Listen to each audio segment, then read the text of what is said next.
My FPL Gameweek 30 wildcard team reveal. We have got a lot to get into. Haaland is absent, injured, captaincy, a bit of a debate if you want to go differential and gain rank.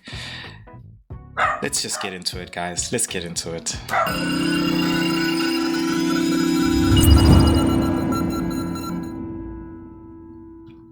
All right. Welcome to my wildcard Gameweek 30 team reveal. Yes, ladies and gentlemen, you have it right now on your screen. This is my wildcard team reveal. Let's go through it, and I'll share a bit of my ideas behind it. So in goals, I have both Pope and Edison on a rotation system that I'll be having there. I like them because City have a better run near at the end than most teams, and very happy with Newcastle's fixtures more so in the beginning, so they can rotate nicely there. So that's the idea there with Pope and Edison. With no Haaland, this being a no Haaland draft, there's a bit of cash in the bank, of course, 4.6 to be exact. So it allows me to do a lot more. For example, starting in the defense, Gabriel there. Just getting into that Arsenal defense with Haaland, actually he wouldn't have been there. Very interesting. And then Munoz definitely with the Kirkes, Konate and Gvardiol. I think those for me were more so locked in a bit, maybe less Konate. Could have been a Nori. Looking at his fixtures, also game week 34, which is where I want to maneuver. And then in the midfield, I've got a Clifford, Salah, Eze, Jacob Murphy, and a Semenyo. I think if Gordon was going to be fit, I would have probably put him in there and going to be playing, but he's suspended anyway for this game week, and then the next game week we're just not sure. So if I really knew he was going to be playing that game week, then I most likely definitely would have put him in. We just haven't got that much more information on his injury. Well, I don't at the moment, so I wish I knew. If I did, I actually would have had Gordon in there because I really would have liked to have him for both those doubles and the Leicester game as well. But Murphy is also pretty good, honestly, going forward, being solid 4 minutes in that front three. Then when it comes to the thought there, just looking at Ipswich, I just feel like Semenyo and Clivert could do a good number there on them. I feel like I just don't have any front spots left for an Evan Nilsson there. As you can see what my front three looks like with the Mateta, Isak and Mamouche. Then Jacob Murphy wouldn't be lining up for this game week, but more so for the next game week. And of course, you can see I am targeting the bottom three teams. And then in the front line as well, so you can see Mamouche there. Haaland would have been there. Would have been a different game. I actually was even planning not to have Isak. I was going to have both Mamouche and Haaland and really attack the bottom three teams there. I like to always have my wild card sort of also as like a free hit in that specific week and get the best players. And I think this game week really helps in aligning with my plan, which is free hitting in game week 33 and then maneuvering game week 34. So I have enough players really to play there, and the transfers that I'll accumulate still there as well will help me maneuver that game week as well. So my team might also actually look very good coming game week 34. And I'm coming game week 33. I might not even have to free hit because we still haven't got fixtures confirmed, and that idea really will be more so confirmed once we know where Nottingham Forest, Brentford fits in terms of their double game week, where Aston Villa and Man City's game weeks also fit in as well. So there could be other doubles happening later on in game week 36, possibly even game week 37. And wherever the big double game week is, that's where my free hit is essentially going to go. And that's really what the plan is. And this team is really good, to go from now really till game week 34.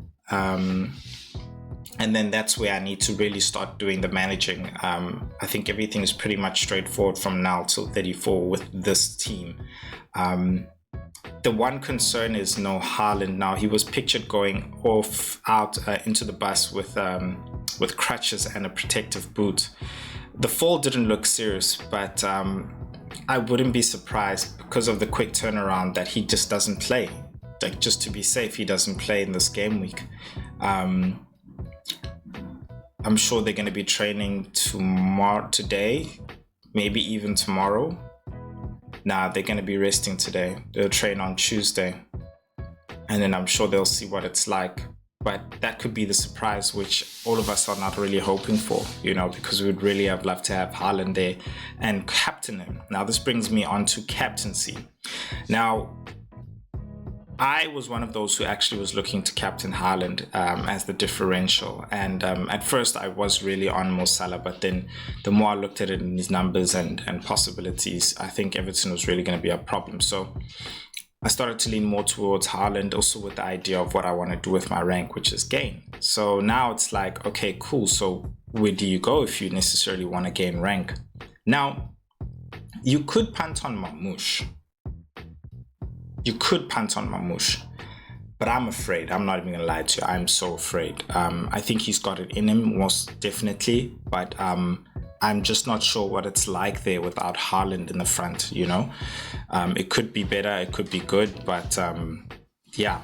And then we also have Mateta, who essentially is who I'm really thinking about right now. So Crystal Palace looked good. He didn't get any goal or any return there, but it's Southampton, and they are known for really conceding a lot of goals. When I look at the numbers, highest XGC, goals conceded, and on the other hand, also in the past 5 games, Crystal Palace has been up there in the top 2, along there with Liverpool. So that's made me think about it. I don't know. You guys let me know in the comment section if you think punting on Mateta is a good idea in this game week.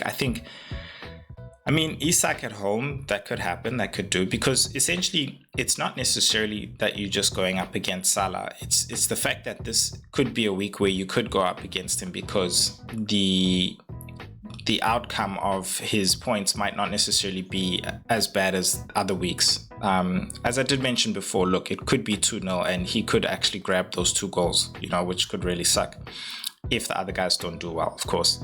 So, yeah, it's something I really have to think about. I could just stick it on Mo Salah.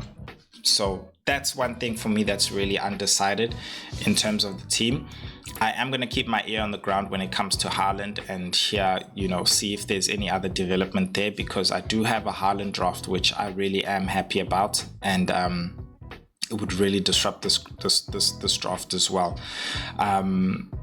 Yeah, so that's the wild card. Is it enough to really affect my position on the Fantasy Football G League team? I am currently second, right behind the tempestuous sea. We are going into the run-in, boys. This is it.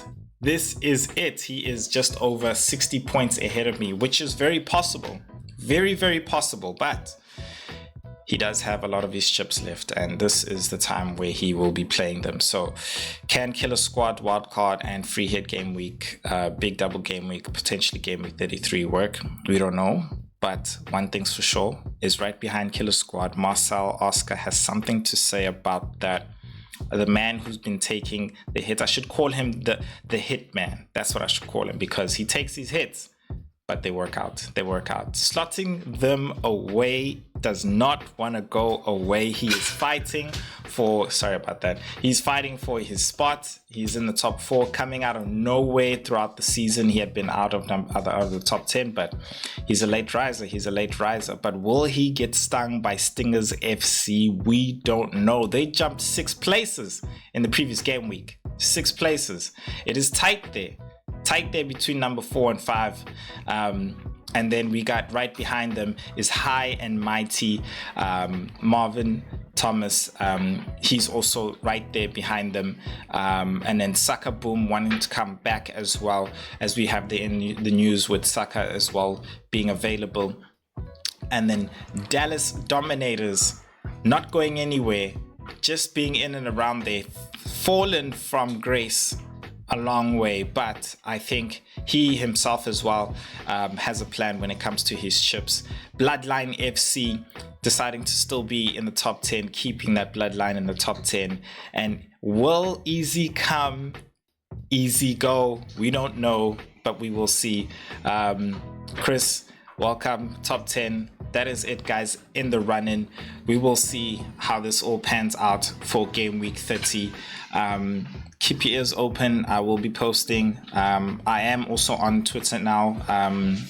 So it's an immense amount of information really coming through. I have dropped my Twitter link in the bottom, so you guys can actually also hit the follow there. So I will be updating and tweeting a lot there from whatever I hear, and also posting it on the WhatsApp community group as well. So yeah, I will see you guys. Good luck for game week 33. That's me. And yeah, peace, man.